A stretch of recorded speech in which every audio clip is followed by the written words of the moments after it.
So, yeah, I'm glad to have you in. I want to talk about a few things. We always find it easy to talk about a number of things, but the whole Tamara Lich thing, Yeah.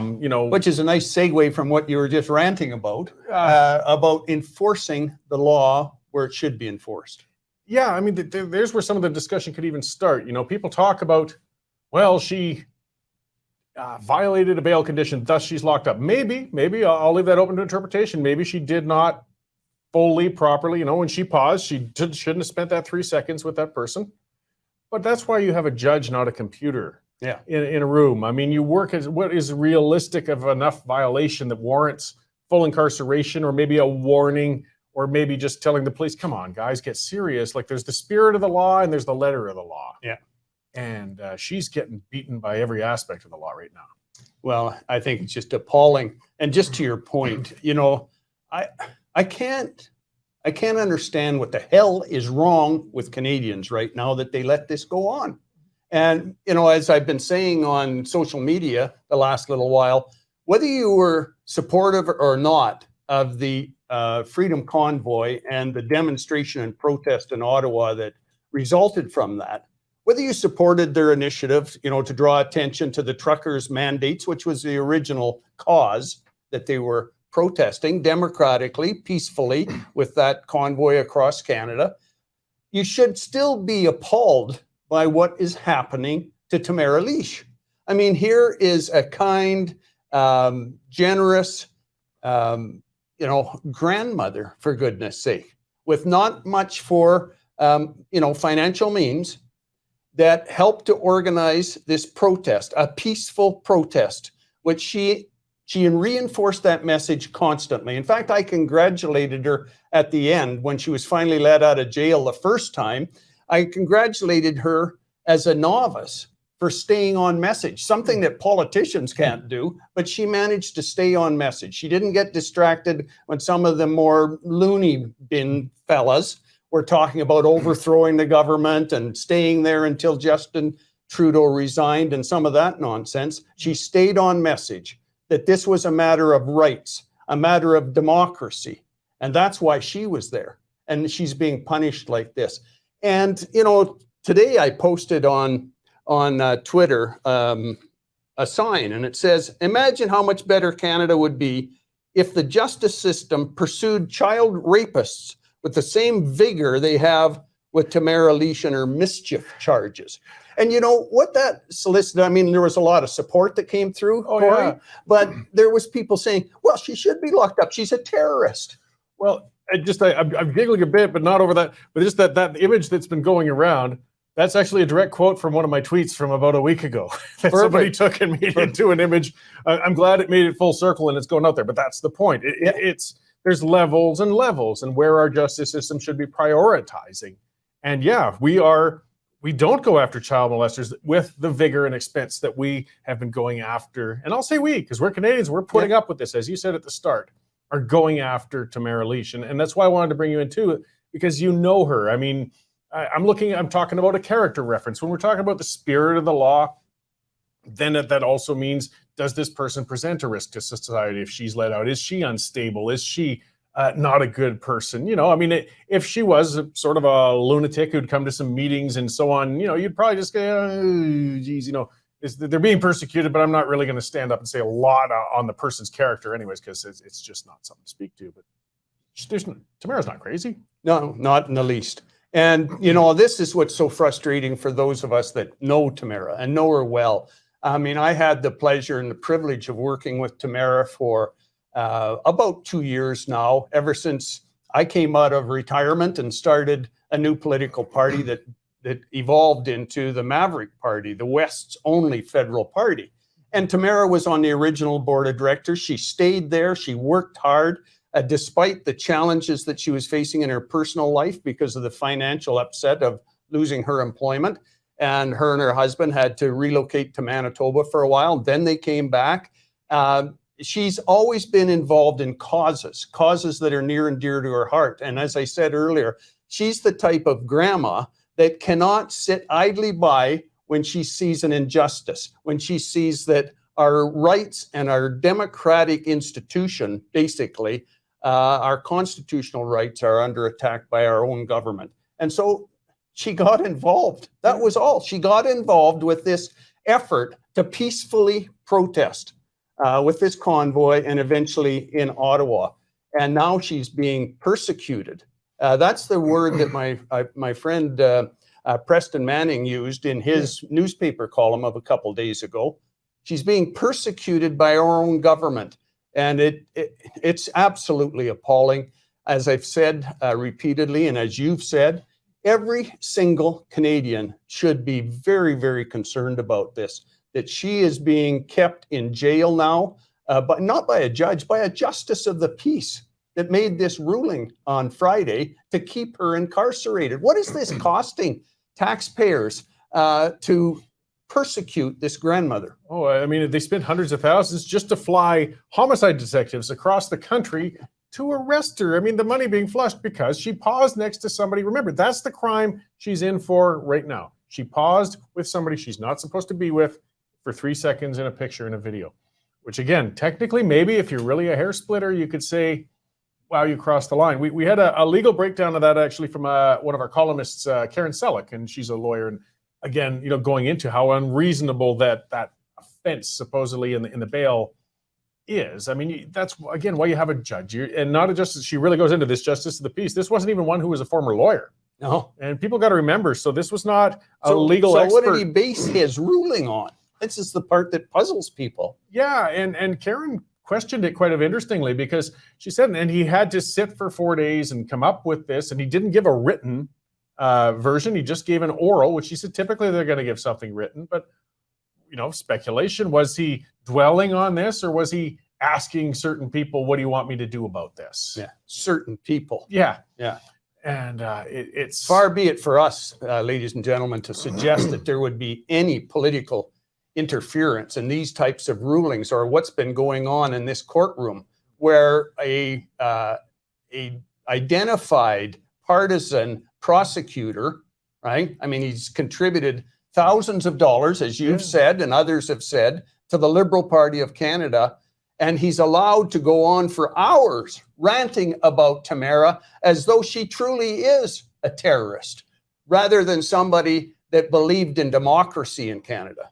He's been almost obsessive with it. And something I've speculated too, though, in past columns I wrote, I think it was for the Kelowna Standard, but either way, it was I think part of the reason they're after her is because she doesn't present the visible example of what they would like to point out as a convoy leader. She's not a crazed person running around screaming through a bullhorn, or a long history of arrests or a long history of organization. She doesn't have a swastika tattooed on her forehead. She's not wearing camouflage. No, when people listen to her speak and they see her and they realize, even if they don't agree with her, whatever this person is, this isn't a threat to society. Because it ruins that narrative this government's desperately trying to hang on to, that this was a borderline insurrection, that this was led by crazed people. And she puts lie to that. If she's out speaking, if she's allowed to go on social media, which she hasn't been, she's been following that bail condition. It must be hard for an outspoken person to go months and months and not even make a peep. And she stuck to that. Yeah. But that's why they're afraid of her. She gives the wrong example. If she was a screaming, raging lunatic, they'd say, get out and get on Facebook as hard as you can because you're making our work easier for us. Yeah, you're making our case.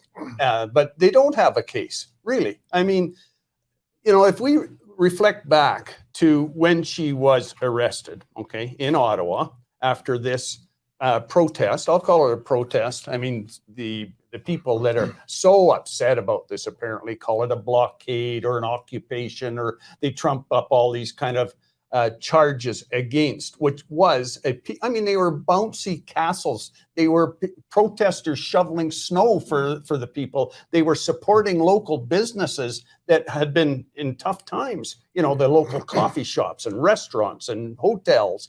And in any event, because they blew their horns a little bit too much and drew attention to themselves, they were into a situation of an occupation. It's all been such nonsense. And, there was a real hue and cry from the government and from the mayor of Ottawa, Jim Watson, when it was shown that when the police started to move in to clear the protesters, she said, what did she say? She said, hold the line. That meant, according to the government and the courts, she was inciting mischief. My God, what a terrible crime. But reflect back, ladies and gentlemen, on our history of labor unrest in this country. Okay. I think of the Winnipeg riots. Yeah. How many times in our history, including fairly recently, have we witnessed strikes where justifiably, strikers are saying to their colleagues when faced with the police trying to break up the strikers' line with their placards, right? They're trying to break them up and they say, hold the line. You hear about those guys being arrested, thrown in jail for 18 days, being denied bail, and then rearrested? No. It's recognized that labor has a right to strike and protest. But she doesn't. She doesn't. And this convoy, this protest in Ottawa has apparently they don't have that right. Well, and the government's, again, their case is falling apart. And I think that's why they're afraid. I mean, the Senate committees are ripping into them. The parliamentary committees are ripping in. I've got a feeling, we'll see, but this justice who might be questionable who's leading the investigation, we'll hope not, though, and he takes it seriously. They're not going to be able to make their case for invoking the Emergencies Act. And even arguably, if people say that the protest had outstayed its welcome, maybe they were there too long, it was time to move them along. Yep. We can debate that. That's fair enough. But there was no police. That was the other thing, saying that we can't do this without the Emergencies Act. They were saying, just let us do this. We can do it. They cleared the border down in Windsor. They cleared the Alberta border where those other side blockades were. That was before the Emergencies Act was imposed. They were And not only that, but people buy into our mainstream media, bought and paid for liberal media. They buy into their argument that those blockades at the Ambassador Bridge and here in Alberta at Coots were somehow linked to what was going on in Ottawa. I know that for a fact. You know that is not true. That these were people, just common people that said, you know what, we're going to rise up because of what's happening in Ottawa. Sure.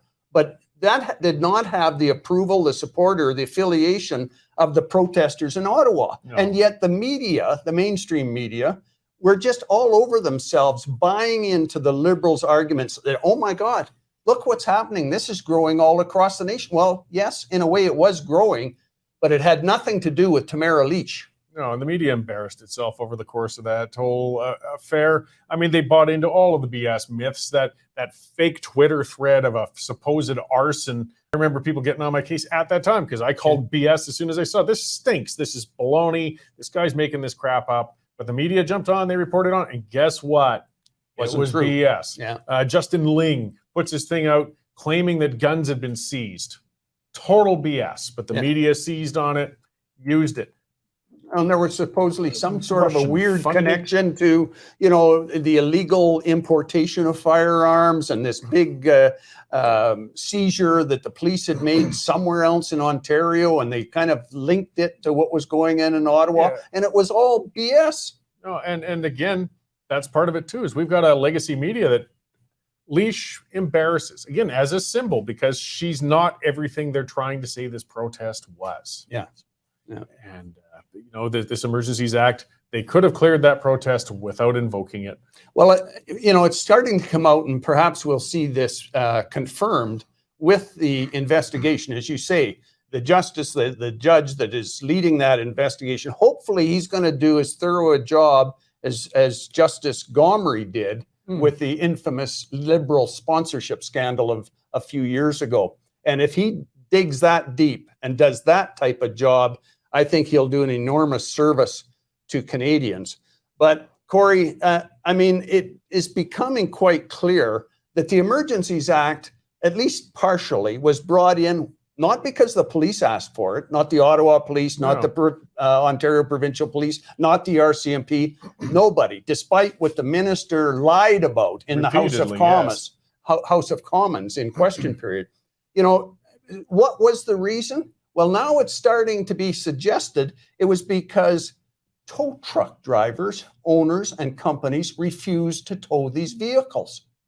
So how can our Prime Minister and the Mayor of Ottawa tow these trucks if he doesn't have any tow trucks? I mean, government doesn't own tow trucks, but if they had the Emergencies Act, If they had effectively martial law, the Prime Minister can do anything he wants, including ordering tow trucks to tow these vehicles, or they themselves will be punished under law. Well, that's it. And not enough citizens realize how serious the invocation of that act is. I mean, it used to be called the War Measures Act, and they should have kept it that way because people would realize how serious it is when it's brought in, not just your run-of-the-mill emergency. Yeah. Because what it is a form of martial law.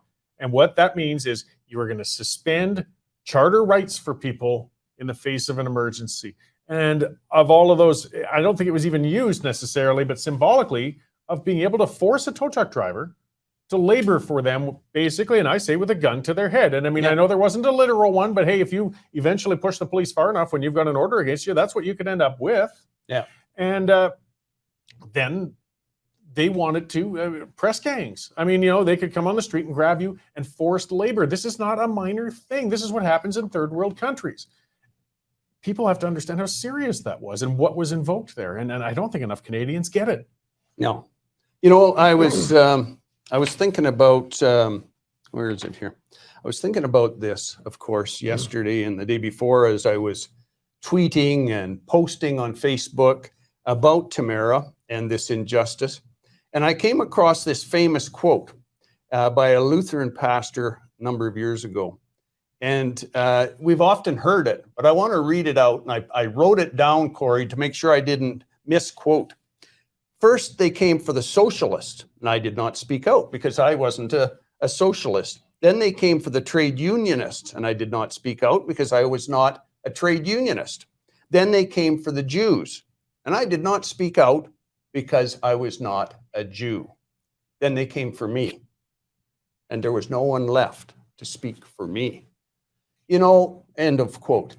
Corey, I know that some people will be appalled that I said that and that I'm overstating it, but I don't believe I am. If we as Canadians allow Tamara Lich to be persecuted in this way, to remain behind bars for mischief, for a peaceful democratic protest, I think this country is going down a very slippery slope. That's it. That's that principle of standing up for the rights of others, even if you don't necessarily agree with their cause. So getting worldwide, you wanted to speak on some of those world issues while we still got you here. We've got a crazy world on the go right now. Exactly. We've got the farmer protest about the dramatic increase in the price and cost of fertilizer and what the government's trying to impose upon them in Holland, in the Netherlands.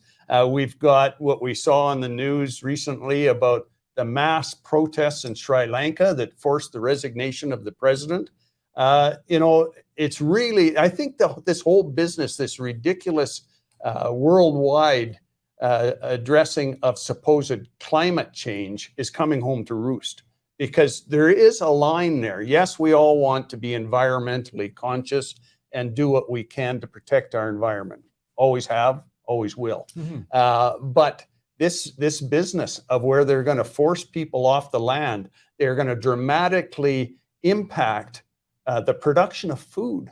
And we already know the world, because of our population, our growth in population, all we got to do is have a bad famine, and you're going to have a lot of people that aren't just suffering or struggling to pay the food that goes on the table like we are in Canada, but much more than that, Corey. And so we're seeing this growth of worldwide protests. Well, the world's tense. We've had 2 unprecedented years of basically every developed nation contracting economically, stepping on the rights of individuals. People can argue whether it was justified or not, but we were locked up. I saw some clown on there saying there was never even a lockdown. People shouldn't even use that term. Come on. When you're forced out of your business, when you're forced to shut down, when you're fined for going out in groups of more than a couple of people, man, this is a crazy thing. And now the price is coming. I mean, people are upset. They're prickly. I think they've lost a lot of trust in the States, not just Canada, as you're saying, everywhere. Yeah. And these governments can't push the envelope the way they used to. People are ready to push back. And I ranted about that with the Dutch. And again, the mainstream media, boy, they're silent on this. Yeah. But the Dutch, you don't think of them standing up that much. Well, they're ticked off. They've had it. At least the farmers have. And well, and you see those photographs so reminiscent of what started last January in Canada with the truckers' protest. Over there, it's the farmers, because they know with what the government of Holland has said, many of them will lose their farms. And those that struggle to survive aren't going to be making sufficient because they can't grow enough without fertilizer. And we've got a growing problem in Canada. I was talking to my brother the other day who farms up in the Peace Country, and he was saying that the cost of fertilizer has gone up unbelievably in Canada. And it was already high before last fall when he was out anhydrous for this year's crop. And so we're not far behind, folks. And when it affects the farmers and their ability to properly fertilize and feed their crop, it's going to affect how many bushels they get, what their long-time financial viability will be, and ultimately how many loaves of bread that can be produced. Yeah, and we've got this ideologically blinded government. So we saw that with Freeland the other day when talking about the energy prices, and she comes out and says, "This is the reason we have to move even further towards electric." No, you fool! You really are clueless. And I tell you what, and I've said this for years, and we're seeing it now. The environment doesn't mean a damn thing if you can't fill your fridge and you can't pay your rent. It doesn't matter how ideological or how concerned a person was about the fluffy bunnies and the temperature 20 years from now. If they can't feed their family or pay for the roof over their head, they're going to rebel. Yeah. And this government doesn't get it yet, but some governments are starting to get it pretty quickly now. Yeah. And, one of the things that's so frustrating, and I think even more so for someone yourself that's on air, ranting day after day, trying to draw people's attention to this. We get some great comments, but they're just a handful of people that are paying attention. The masses are either tuned out or they're ambivalent or they apparently just don't care what is coming at us. And it is so frustrating and it's so annoying for those of us that are involved in trying to message this. And for those people out there, Corey, that say, well, what can I do about it? I was, again, doing a bit of research and I reflected back on the 1980s and a fella in Poland, his name was, he's still around, Lech Walesa. And he led a movement called the Solidarity Movement. It started out in the Gdansk shipyards as a strike against the communist government of Poland. They wanted democracy. And, it just grew and grew and grew. And they finally forced that government's resignation. And arguably, they played a key role in the Iron Curtain being destroyed and ultimately the breakup of the Soviet Union. So when people think, well, there's nothing that we can do, I point to things like that in history where people have had the courage to stand up and be counted, and some amazing things happen. And I think we're starting to see that similar with this farmer protest, even with our own arguably freedom convoy back in the winter. People are reaching a breaking point and they're saying government just doesn't listen. These politicians are saying exactly what we want to hear, and then they get elected or re-elected. And the next thing you know, it's the same old, it's the status quo. 2 leadership races now for Conservatives that Albertans support Conservatives, and both provincially and federally. And what are those candidates saying, with the exception perhaps of Danielle and Pierre Poilievre at the federal level? Will they walk the walk if they win?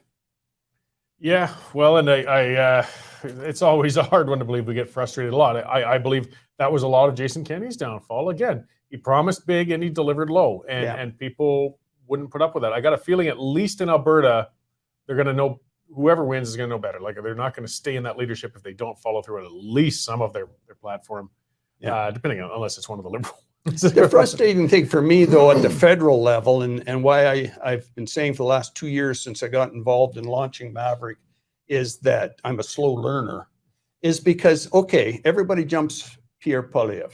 Okay, he's saying all the right things, especially for Western Canada, especially for Alberta. And hopefully he'll do it if he becomes prime minister. I'm not convinced, even if he wins the leadership of the Conservative Party of Canada, that he can win the government. And he has to have a majority. Remember, I was there in 2 Harper minorities and how hard it is to get anything done in a minority situation, a Conservative minority. If you're a Liberal, of course, you just get the NDP to support you and away you go. Just the same as if you had a majority. But for the Conservatives, will he, as I say, walk the walk? Can he win a majority by sticking to this type of a platform? is it going to sell in central Canada? And then most importantly, folks, what happens the next time? We've been going through this cycle for 100 years now, or more than 100 years. And sooner or later, central and eastern Canada will say, well, I don't really like what Pierre Poilievre as our prime minister, just as they did with Stephen Harper. I don't really like what he's doing. We're going to vote Liberal again. And then what? We're right back in the same thing. That's why the West has to do something different. Oh, absolutely. I mean, the system has to change. But I mean, there's something I say a lot too, which is a depressing one, but it's truth, is things have to get worse before they get better. And they've been getting progressively worse. They always will bottom out, though. And I think people will realize to a degree the futility of playing within a system that's stacked against you. Exactly. But we just have to keep going. It's as I said too. We get people who are cynical. They say, I'll give up, or I won't pay attention. Well, I'll move. But where are you going to move in the world that's any damn better? Yeah. That's the problem, folks. We got to change it here to make it better, so people want to move here. Well, that's it. So trying and losing is still better than throwing up your hands and guaranteeing a loss. Yeah. We just got to keep at it. It's as frustrating as it is. This is a term we use a lot right now. Well, what I would like to see, I think, and you yourself, Corey, is that people in both leadership races for the Conservatives, for Alberta's information, that they would be asked and commit to a timeline. Okay, like Danielle Smith says that one of her first things will be to bring forward this Sovereignty Act, I think it's called. And great. Okay, what follows that? What specific laws, federal laws, have you identified, Danielle, that you will commit to not adhering to? You don't need to repeal them. You can't do that. They're federal laws, but you can commit to not implementing them here in Alberta. How quickly will you move on an Alberta pension plan? I mean, people want to know that. And as you say, that was the problem with Jason. He talked all these lines about the Fair Deal panel recommendations, right? And then he got in there, nothing's happened. Nothing has happened in that regard other than that referendum that really didn't prove anything. We already knew that what the result was going to be, that Albertans are saying no to equalization as it's formulated currently. And didn't tell us anything. And he gave us a chief firearms officer. Okay, good. Yeah. But the pension plan, the RCP, come on, enough. How many times have you got to get yes on the ground before you say, okay, we're going to do it? Quit meddling around and kicking the can down the road. So I hope in those two leadership races that especially the front runners are forced to commit to a timeline so that people, as they did with Jason, can hold them accountable ultimately. Yeah, well, we'll see. It's going to be a long summer of politics. And well, thank you for coming in to talk to us today. I'll kind of wrap up the show here, guys. Always lots to cover. We've solved a couple of the world's problems, I think, today. But well, hopefully we've at least, again, reinforced in your viewers' minds the need to take some action. A good friend of mine, Preston Manning, always says, well, okay, that's fine to talk about it, Corey, but people need to do something. Yeah. Well, and I think in the wise words of a guy who's not typically called wise, I think it was Mike Tyson, who he said, everybody's got a plan until they get punched in the face. So all the fluffy plans and environmentalism and everything, that's fine, but you're about to get punched in the face. So you're going to have to reevaluate your plan in a hurry. And I think that'll mean a lot of people, though, perhaps standing up, even if late, it's better late than never. Yep. And we'll get some changes yet.